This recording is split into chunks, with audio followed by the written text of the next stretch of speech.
siapa Nabi, walil muqassirin, dan bagi beberapa orang yang cukur biasa. Nabi mendoakan semoga Allah mengampuni dosa-dosanya orang yang cukur gundul sampai 3 kali.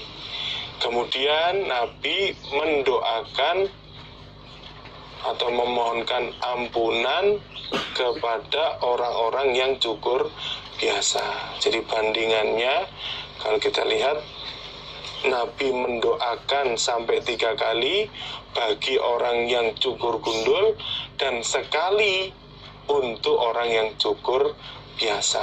Bagi orang yang mengerjakan umroh atau haji, mungkin ya bisa melaksanakan sunnah ini. Kalau ingin mendapatkan yang lebih afdol, yaitu cukur gundul, cukur sampai bersih rambutnya.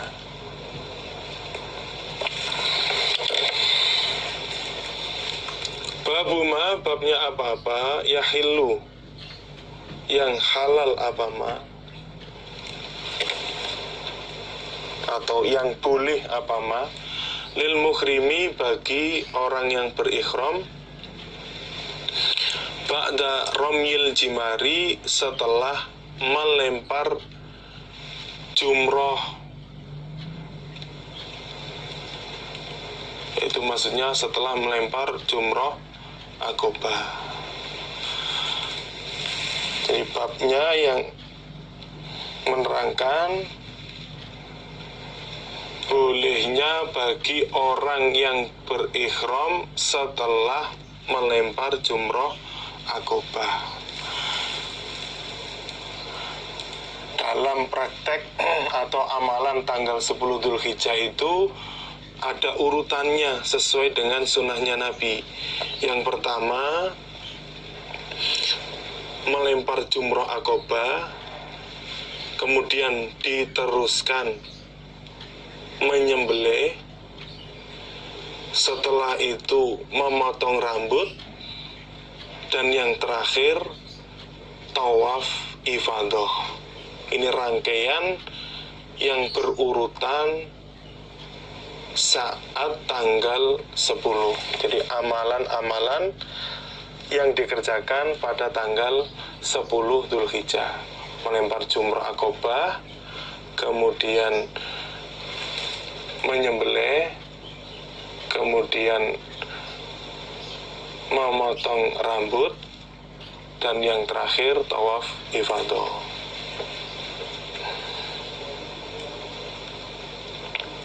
Kalau dalam prakteknya itu, ketika seseorang mengerjakan 2 dari 3 pekerjaan, maka dia sudah dikatakan tahallul awal. Jadi ketika dia sudah mengerjakan pekerjaan dari 3 pekerjaan, dia berarti sudah melempar jumroh akobah dan juga memotong rambut, maka dia dikatakan tahallul awal. Kemudian kalau dia ingin sampai tahallul tsani, dia harus mengerjakan tawaf ifadah dulu. Akhbarana Amr ibn Aliin qol haddatsana Yahya qol haddatsana Sufyan an Salamah bin Kuhailin anil Hasan al-Urani an Ibnu Abbas qala, berkata siapa? Ibnu Abbas, idza roma, ketika telah melempar siapa orang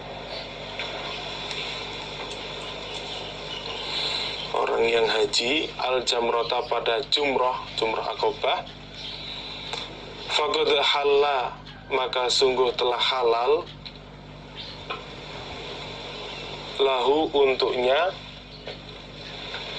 apa, kullu syai'in, segala sesuatu,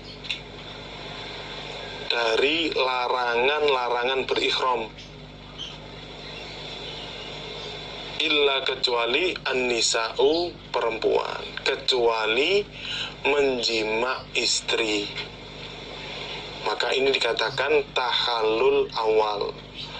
Ibnu Abbas dia berkata, ketika seseorang itu sudah melempar jumrah Aqobah, maka boleh bagi dia untuk mengerjakan segala sesuatu dari larangan berikhram, kecuali menjima istrinya. Maka ini dikatakan tahallul awal. Dia boleh memakai baju biasa bagi yang laki-laki. Dia boleh memakai topi. Kemudian dia boleh memotong kuku atau rambutnya. Dan dia boleh memakai minyak wangi. Gila dikatakan watibu dan minyak wangi.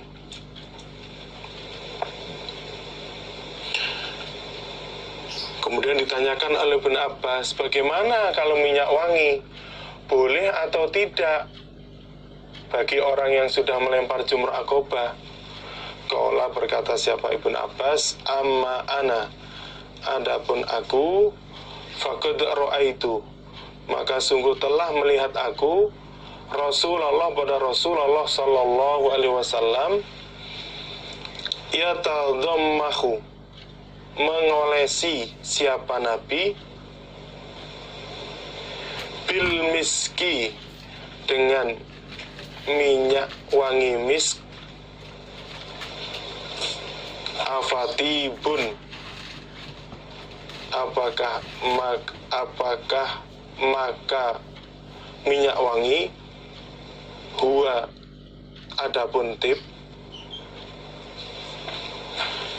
Kemudian oleh Ibnu Abbas dijawab, aku sendiri telah melihat Nabi mengolesi dengan minyak mis.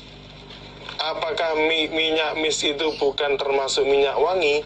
Ya, jawabannya itu minyak wangi. Berarti orang yang sudah melempar jumrah Aqobah, dia sudah termasuk tahallul awal. Makanya dia boleh memakai minyak wangi.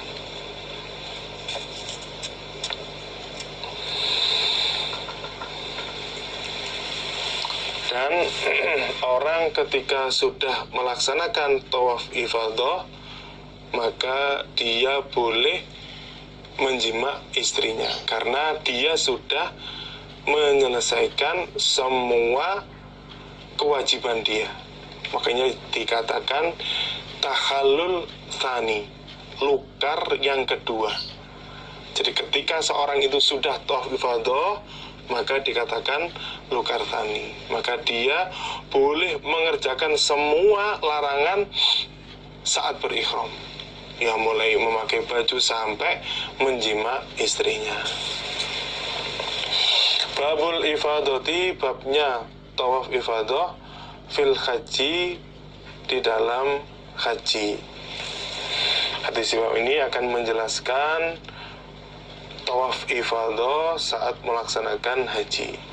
Haddatsana Muhammad ibnu Bashar, haddatsana Abdurrahman, haddatsana Sufyan an Abi Zubair an Aisyah, dari Aisyah, wa Ibnu Abbas, dan Ibnu Abbas, anna nabiyya, sungguhnya Nabi sallallahu alaihi wasallam, iku akhara, mengakhirkan siapa Nabi,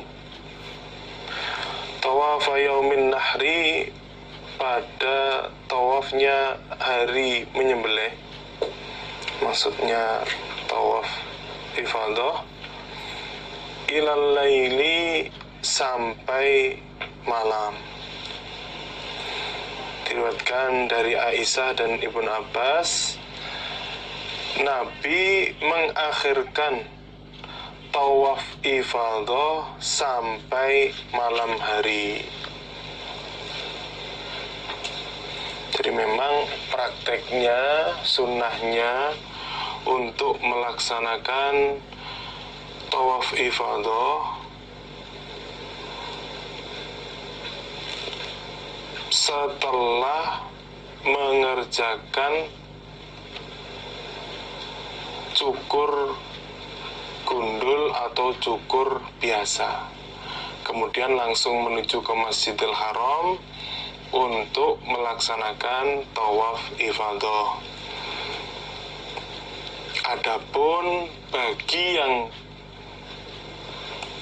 tidak mampu, diperbolehkan untuk mengakhirkan sampai malam, dan juga boleh dia mengakhirkan sampai dia mampu.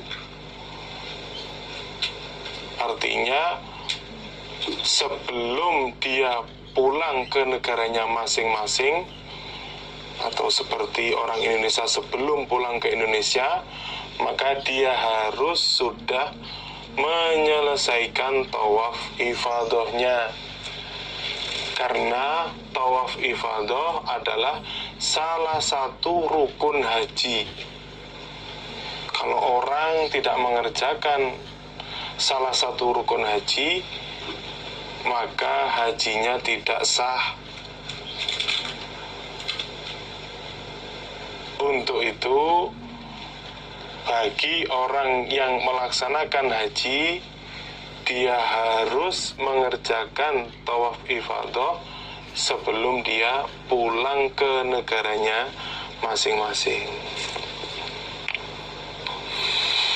Haddatsana Sulaiman ibnu Dawud, akhbarana ibnu Wahbin, haddatsani ibnu Jurayjin, an Atha ibni Abi Rabah, an ibnu Abbas, dari ibnu Abbas, anna Nabiya, sesungguhnya Nabi sallallahu alaihi wasallam, lam yarmul,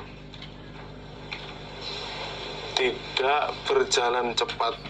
Siapa Nabi? Atau tidak ngincik siapa Nabi? Fis sab'i, di dalam 7, maksudnya 7 putaran. Alladzi, yang afadha, tawaf ifadah siapa Nabi, fihi, di dalam 7 putaran. Sesungguhnya Nabi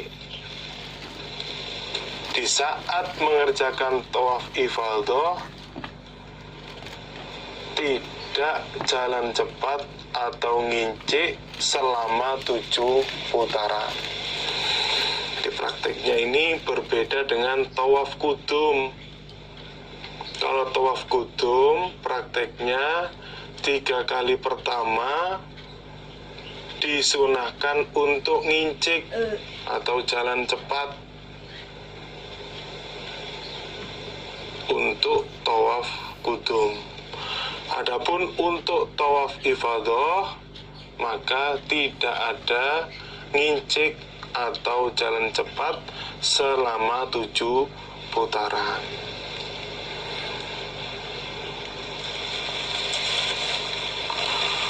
Babu wujubil mabiti, babnya wajibnya mabit di Mina, di tanah Mina, layaliya ayyamit tasyrik,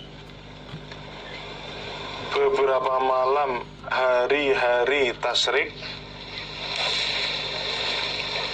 mulai tanggal 10 malam, 11 malam, dan 12 malam